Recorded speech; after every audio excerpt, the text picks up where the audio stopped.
नमस्कार बंधुरा आमी आज के आरेकटा चिकेनेर रेसिपि करছি। आज के गोलमरिच बा काली मिर्च दिए और लेबू दिए चिकेन करছি।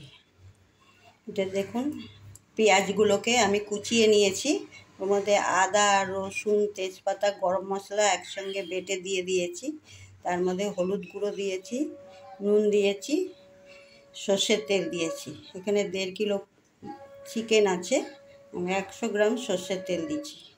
দিয়ে এইগুলো দিয়ে আমি এখন এর মধ্যে শুকনো লঙ্কা ইউজ করিনি, শুকনো লঙ্কা ছাড়া শুধু গোলমরিচ দিয়েই আজকে আমি রান্না করছি।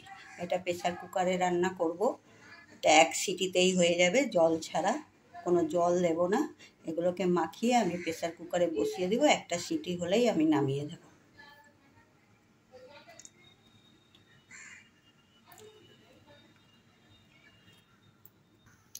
দেখুন আমার গোলমরিচ দিয়ে লেবু দিয়ে মাখানো সব, এগুলো দিয়ে আমি এখন সব মাখিয়ে প্রেসার কুকারে দিয়ে দিয়েছি।